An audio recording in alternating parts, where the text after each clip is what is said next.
आज हम लोग क्लास 10 का एक छोटा सा टॉपिक देखेंगे जिसका नाम है प्रकाश का परावर्तन।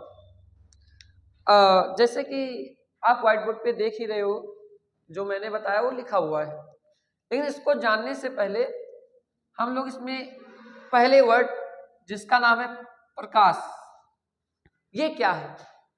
जैसे आप जानते हो कि प्रकाश, सूर्य का प्रकाश, लाइट का प्रकाश, किसी मोमबत्ती का प्रकाश या किसी गाड़ी का साधन का कोई भी किसी प्रकार का प्रकाश, तो आप जानते हो केवल क्या है, ये क्या है, क्यों है, हमारे इस लाइफ में इसका उपयोग क्या है।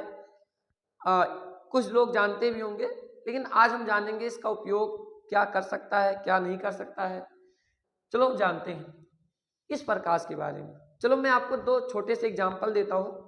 जैसे पहला एग्जाम्पल है आपका कमरा। जैसे ये कमरा है, आपका रूम है, और रूम होने के बाद रूम में लाइट लगी है, ये लाइट लगी है, और रात का समय है।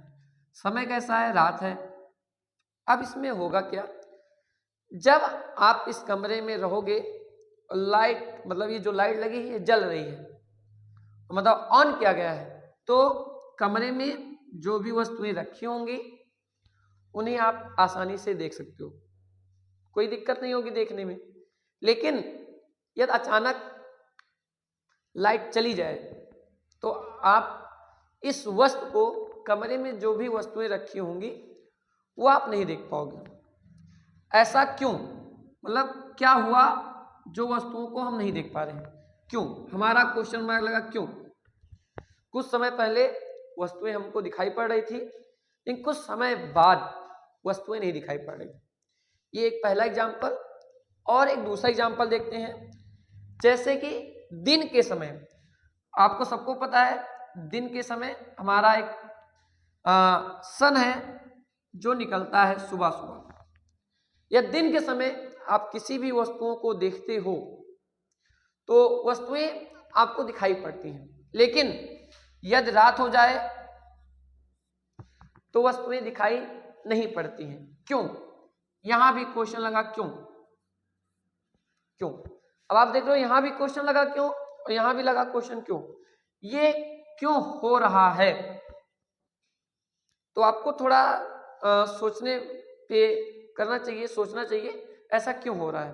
तो आप लोगों ने सोचा होगा कि हाँ सर, यहाँ पर लाइट को ऑन ऑफ किया गया इसलिए ऐसा हुआ, और यहाँ पर इसलिए हो रहा है क्योंकि यहाँ सूर्य सुबह निकल रहा है, इस वजह से वस्तुएं दिखाई पड़ रही है।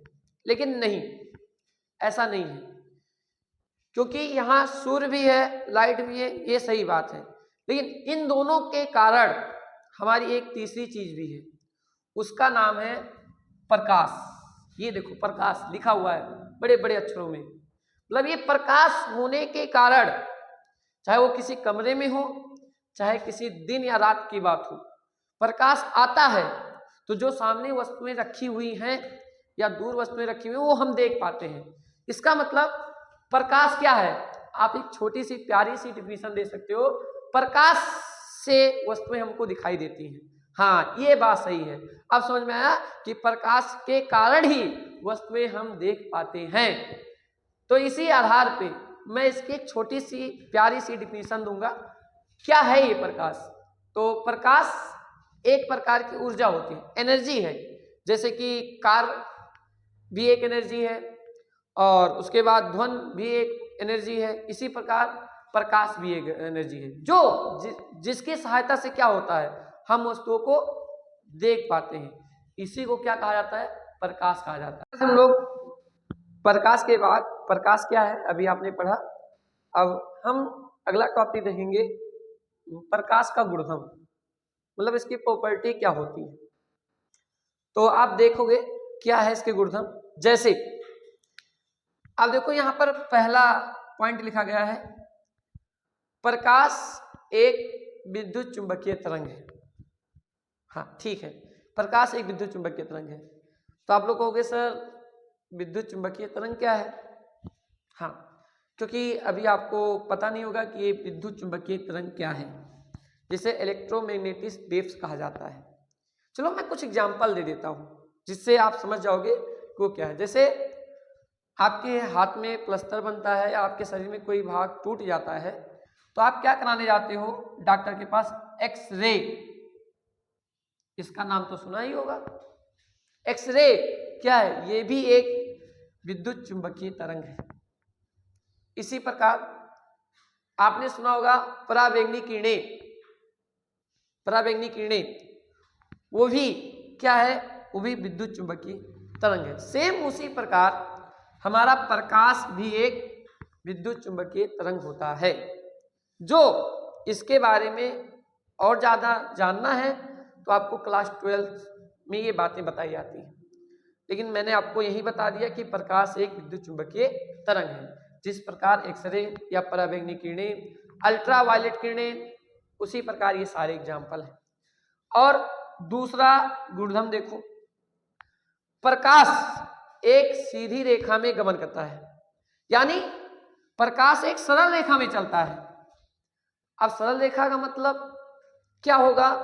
चलो मैं इसका छोटा सा एग्जांपल देता हूं। जैसे ये आपके पास एक मोमबत्ती है। अब मोमबत्ती तो सब लोग जानते होंगे मोमबत्ती क्या है, ठीक? हाँ, ये मोमबत्ती है और मोमबत्ती जल रही है, जल रही है। और यदि आप इस मोमबत्ती के जस्ट थोड़े आगे क्या करो, एक छोटा सा कार्ड रखो।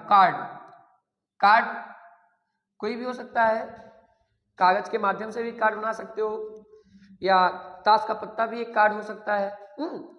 उसमें छोटा सा होल कर दो इस तरह से, ठीक है? होल कर दिया और उसके बाद फिर एक कार्ड लो, ले लिया सर, एक कार्ड और ले लिया, फिर इसके सामने भी छोटा सा होल कर दो, ठीक? हाँ, अब क्या देखोगे आप लोग, ये मोमबत्ती जल रही है, दो कार्ड आपने ले लिए हैं, उसमें छोटे छोटे होल कर लिए। यदि इन दोनों कार्ड को आप एक दूसरे के सीधे में रखोगे, सीधे में सामने एक जैसे, मतलब यहां से वहां दिखाई पड़े, तब क्या होगा? यदि आप अपनी आंखों को यहां रखते हो और देखना चाहते हो तो क्या होगा? आप देखोगे कि ये प्रकाश जो है इसी माध्यम से आपकी आंखों तक पहुंच रहा है। लेकिन जैसे ही कार्ड को थोड़ा ऊपर नीचे करोगे तो आपको प्रकाश नहीं दिखेगा। इसका मतलब ये बात हमको समझ में आ गई कि यदि ये जो बिंदु है, यानी जो होल किया गया है, यदि आप सामने सामने है तो प्रकाश ऐसे निकल जा रहा है, ठीक? और यदि सामने नहीं है, यानी ऊपर नीचे काट कर दिया, तो उसे सीधा जाना था और रास्ता बंद हो गया। इसी कारण वस्तुएं हमको, मतलब हमें प्रकाश नहीं दिखाई पड़ा है। इसलिए हम कह सकते हैं प्रकाश एक सीधी रेखा में गमन करता है। पहला एग्जाम्पल ये था पहले पॉइंट का। दूसरा एग्जाम्पल ये था जो आप आसानी से बता सकते हो। अब चलते हैं तीसरा एग्जाम्पल। तीसरा एग्जाम्पल है या तीसरी प्रॉपर्टीज है, प्रकाश को चलने के लिए माध्यम की आवश्यकता नहीं होती। माध्यम का मतलब जैसे वायु, माध्यम का मतलब जैसे कांच, माध्यम का मतलब जैसे पानी, ईटीसी इत्यादि बहुत से माध्यम हो सकते हैं। लेकिन मैंने क्या लिखा है? मैंने लिखा है कि इन्हें चलने के लिए माध्यम की आवश्यकता नहीं है। अब सर कहोगे ऐसा कहाँ हो रहा है कि जहाँ पे माध्यम की आवश्यकता नहीं पड़ रही है? हम अपने पृथ्वी पर है तो प्रकाश चल रहा है, वायु है उसका माध्यम। पानी में जा रहा है तो पानी है उसका माध्यम। या किसी कांच के माध्यम से आ रहा है तो कांच है उसका माध्यम। लेकिन कहाँ ऐसा एग्जाम्पल है जो नहीं है? तो देखो एक छोटा सा एग्जाम्पल मैं आपको बताऊंगा तीसरे का, उसका छोटा एग्जाम्पल। ये आपकी पृथ्वी है, सब लोग जानते हो पृथ्वी के बारे में, और पृथ्वी के चारों तरफ आपको पता है वायुमंडल है, ठीक? वायुमंडल मतलब जहां विभिन्न प्रकार की गैसों का मिश्रण होता है या विभिन्न प्रकार की गैसें होती हैं।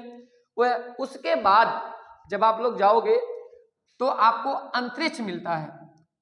अब अंतरिक्ष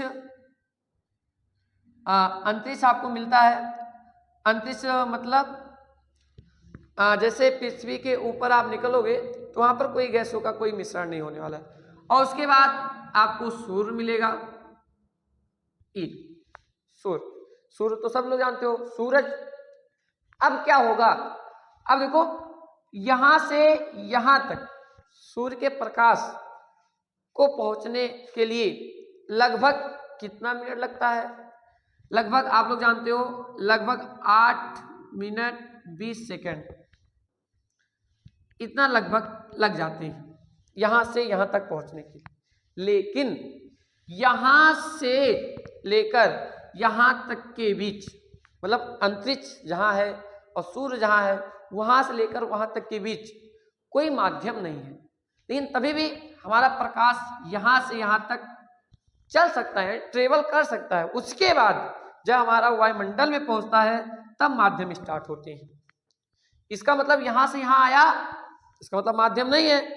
इसलिए यहां लिखा गया है प्रकाश को चलने के लिए या चलने के माध्यम की आवश्यकता नहीं होती, चलने के लिए माध्यम की आवश्यकता नहीं होती। यहां लिखना है ली, ठीक है। माध्यम को चलने के लिए मतलब प्रकाश को चलने के लिए माध्यम की आवश्यकता नहीं होगी। लेकिन यह भी सही है कि यदि माध्यम है तभी भी प्रकाश चलता है, यदि माध्यम नहीं है तभी भी प्रकाश चलता है। लेकिन इस बात को दिमाग में रखना, हर एक माध्यम में प्रकाश की चाल बदल जाएगी। इसलिए मेरा अगला पॉइंट है प्रकाश की चाल, स्पीड जो होती है निर्वात में। निर्वात का मतलब जहां पर वायु ना हो। मैंने अभी बताया कि यदि माध्यम अलग अलग होंगे तो प्रकाश की चाल बदलती रहती है। लेकिन यदि केवल निर्वात है जहां हवा की उपस्थित ना हो तो वहां पर प्रकाश की चाल 3 गुणे 10 की पावर 8 मीटर प्रति सेकंड होती है। मतलब 1 सेकंड में कितना चल सकता है? 3 गुणे 10 की पावर 8 मीटर, इतनी दूरी ट्रेवल कर सकता है, ठीक। लेकिन हर एक माध्यम में अलग अलग होगी, इस बात को दिमाग में रख लेना, ठीक है। अगला पॉइंट हो गया। इसकी अगला पॉइंट है इसकी सहायता से, आपने इसके पहले ही मैंने आपको बता दिया है कि प्रकाश की सहायता से वस्तुएं दिखाई देती हैं, अन्यथा वस्तुएं नहीं दिखाई देती हैं। तो अगला पॉइंट ये है। इसी प्रकार और कुछ एग्जाम्पल है, लेकिन हमें ये कुछ विशेष पॉइंट हैं जो आपको पता होना चाहिए।